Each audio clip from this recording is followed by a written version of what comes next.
Hello everyone, कैसे हैं आप सभी लोग। गेट 2024 एग्जाम बहुत ही ज़्यादा इम्पोर्टेंट है और इस एग्जाम के लिए सही तैयारी करना बहुत ज़्यादा ज़रूरी है। तो आज मैं आपको इस सेशन में ये बताने वाला हूं कि गेट 2024 के लिए आपकी प्रिपरेशन स्ट्रेटजी और रोड मैप किस तरीके से होना चाहिए। अगर आप इस चैनल पर नए हो तो चैनल को सब्सक्राइब कर लो और बेल आइकन को जरूर दबा देना। अगर आप गेट की तैयारी कर रहे हो तो आप अपने ब्रांच का सिलेबस जरूर डाउनलोड कर लो। आपको आपके ब्रांच का सिलेबस जरूर पता होना चाहिए। इसके बाद आपको आपके एग्जाम का पैटर्न पता होना चाहिए। एक बहुत ही अच्छी किताब में एक बहुत ही अच्छी लाइन लिखी है, सबसे पहले आपको कोई अगर काम करना है तो उसका एक प्लान क्रिएट करिए। जब आप अपने प्लान को बना लेते हैं तो उसको प्रिपेयर करिए, उस प्लान के हिसाब से अपने आप को प्रिपेयर करिए और देन उसके बाद आप उस चीज को एग्जीक्यूट कर दीजिए। तो ये तीन चीज जो है आपके गेट एग्जाम में बहुत ज्यादा इंपॉर्टेंट होता है। स्टूडेंट यही बेसिक चीजों को के बारे में नहीं जानते हैं, इसीलिए वो कहीं ना कहीं लैक हो जाते हैं। कहीं ना कहीं 2-4 नंबरों से उनके 2-4 हजार रैंक नीचे हो जाता है। तो आज अभी मैं आप लोगों को गेट एग्जाम का क्या प्लान, क्या प्रिपरेशन, क्या एग्जीक्यूशन होना चाहिए, इनके बारे में भी बात करूंगा। चलिए, तो ये तीन चीजें हैं जो गेट एग्जामिनेशन में आपके बहुत काम में आने वाली हैं। तो set your daily, weekly and monthly target. ना अगर मैं सेकंड बात करूं प्रिपरेशन, एक साफ भाषा में अगर मैं बात करूं प्रिपरेशन क्या है, आपको सभी सब्जेक्ट के लिए इक्वल टाइम देना होगा और अपने वीक एरिया पर ज्यादा फोकस करना पड़ेगा। एग्जीक्यूशन की अगर मैं बात करूं तो आपको प्रीवियस ईयर क्वेश्चन की प्रैक्टिस और मॉक टेस्ट की प्रैक्टिस बहुत ज्यादा इंपॉर्टेंट है। बहुत सारे स्टूडेंट ये कहते हैं कि सर मैं मॉक टेस्ट दे ही नहीं पाया। मैंने मॉक टेस्ट तो लिया, बहुत मुश्किल से मॉक टेस्ट लिया और फिर मैं मॉक टेस्ट देने गया तो मैं दे ही नहीं पाया। जी हाँ, मैं बात कर रहा हूँ गेट के ऑनलाइन टेस्ट की। गेट का ऑनलाइन टेस्ट देना बहुत जरूरी है। जैसा कि आप जानते हो गेट एग्जाम जो है पूरा का पूरा क्वेश्चन बेस्ड एग्जाम है और आप लोग क्वेश्चन बेस्ड एग्जामिनेशन के लिए क्वेश्चन की प्रैक्टिस करनी बहुत जरूरी है।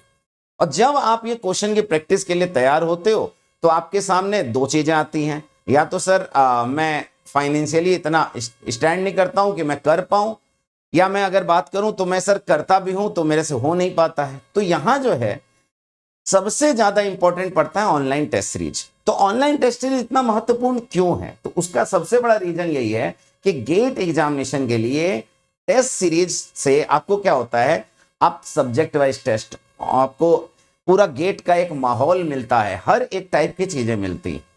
जी हाँ, तो ऑनलाइन टेस्ट देना बहुत ज्यादा नेसेसरी है। अब ऑनलाइन टेस्ट जो है मैं आपको सजेस्ट करूंगा, इस समय मैं आपको सजेस्ट करूंगा जी, प्रैक्टिस मॉक का ऑनलाइन टेस्ट सीरीज आप लोग ले सकते हैं, जो कि अभी आपके लिए फ्री ऑफ कॉस्ट। क्लियर बता दूं कि गेट 2024 के लिए सिविल इंजीनियरिंग का और मैकेनिकल इंजीनियरिंग का फ्री मॉक टेस्ट अभी आपके लिए अवेलेबल है।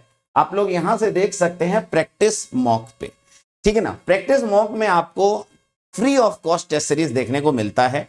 तो आप लोग आज से ही, जब से अपनी पढ़ाई शुरू कर रहे हैं तब से ही आप लोग स्टार्ट कर सकते हैं अपने मॉक टेस्ट को देना। इससे क्या होगा कि आपको आपका जो लेवल है उसमें क्या इन्हेंसमेंट हो रहा है, आपकी एफिशिएंसी क्या हो रही है, गेट एग्जाम का जो पैटर्न है उस बेस्ड पे यहाँ आपको टेस्ट मिल रहा है। एकदम एग्जैक्ट गेट एग्जाम का पैटर्न आपको देखने को मिल रहा है। मतलब घर बैठे आप पूरे गेट एग्जाम की फीलिंग ले सकते हो। इससे क्या होगा सर, इससे आपके पढ़ाई में इंप्रूवमेंट होगा, आपकी एफिशिएंसी इंक्रीज होगी। आप लोग करते क्या हो, सितंबर आते आते आप लोग टेस्ट सीरीज देना शुरू करते हो, बट मैं आप सभी से कहूंगा कि अगर सोचो जो काम आप अगस्त सितंबर में करते हो और वो काम आप अभी से करना शुरू कर दो, सोचो कितना फायदा होगा। तो सर जी ये जो सिविल इंजीनियरिंग का फ्री मॉक टेस्ट है, मैकेनिकल इंजीनियरिंग का फ्री मॉक टेस्ट है, ये हम कैसे दे पाएंगे? तो इसके लिए आपको क्या करना है, मेरे डिस्क्रिप्शन बॉक्स में जाना है। आप लोगों को मैं ये वाला जो लिंक है आपको दिख रहा होगा, ये लिंक मैं आप लोगों को डिस्क्रिप्शन बॉक्स में दे दूंगा। आप लोगों को उसको क्लिक करना है और सीधे पहुंच जाना है और एक सिंपल लॉगिन के बाद आप लोग फ्री मॉक टेस्ट दे सकते हो। जी हाँ, यहाँ कोई पैसा नहीं लग रहा, free of cost mock test है, ठीक है ना। तो प्रैक्टिस मॉक ध्यान रखेंगे, इसमें आप जा सकते हैं और मैं कमेंट में भी इस लिंक को पिन कर दूंगा।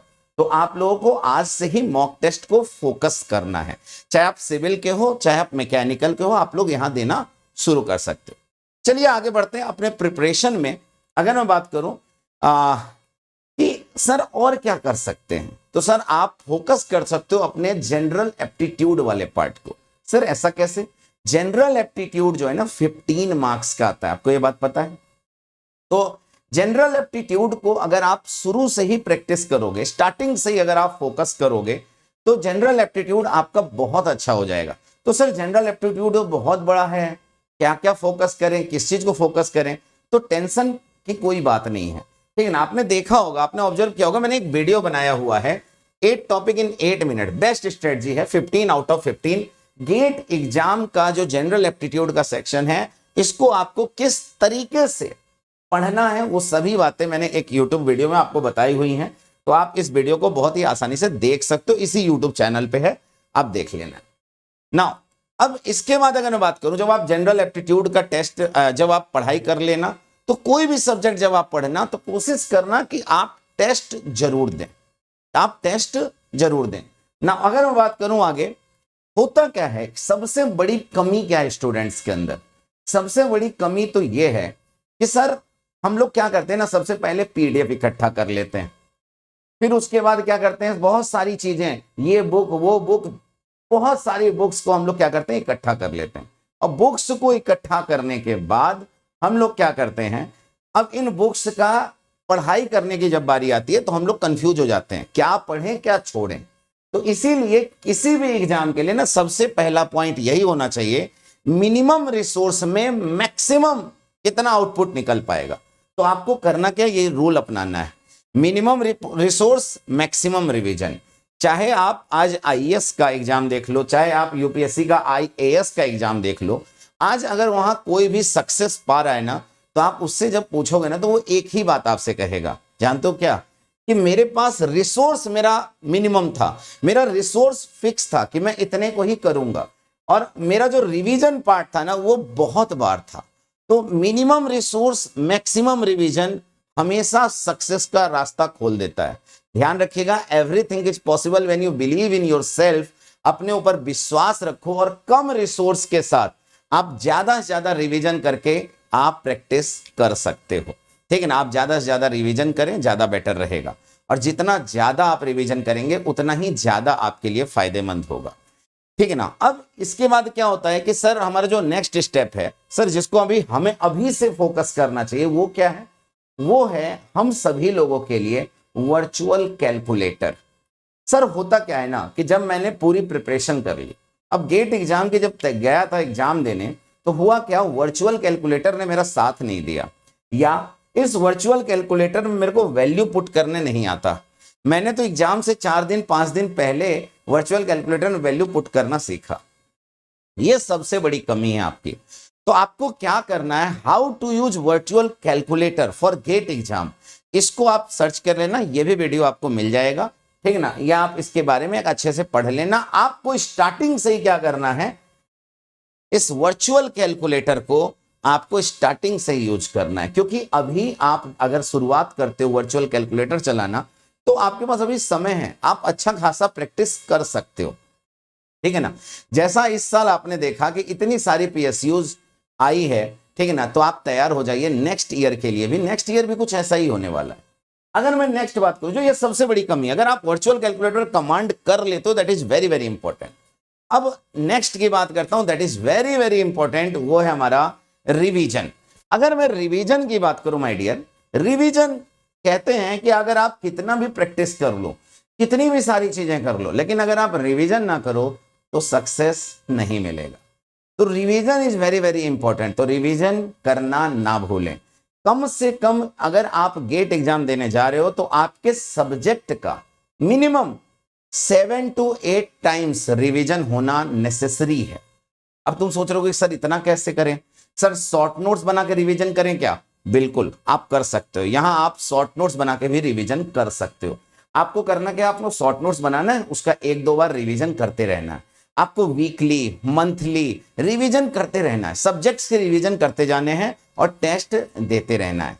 और एक बार जरूर कमेंट में बताइएगा, अगर आपको आगे के फ्यूचर से रिलेटेड, अगर आप लोगों को किसी भी चीज से रिलेटेड, गेट से रिलेटेड, किसी भी ब्रांच से रिलेटेड आपको ये जानकारी चाहिए कि सर मेरा पीएसयू कैसे आता है, सर मैं अपने सब्जेक्ट की तैयारी कैसे करूं, सर मैं एक पर्टिकुलर सब्जेक्ट की तैयारी कैसे करूं, अगर किसी प्रॉब्लम आता है, कोई भी ऐसी चीज आती है, तो आप हमसे कनेक्ट कर सकते हैं हमारे कमेंट बॉक्स में। तो आप हमारे साथ कनेक्ट हो जाइए इसी तरह। और इस प्यार के लिए बहुत बहुत धन्यवाद। हमारे साथ जुड़े रहिए, बने रहिए। मिलता हूं आपसे अपने अगले वीडियो में।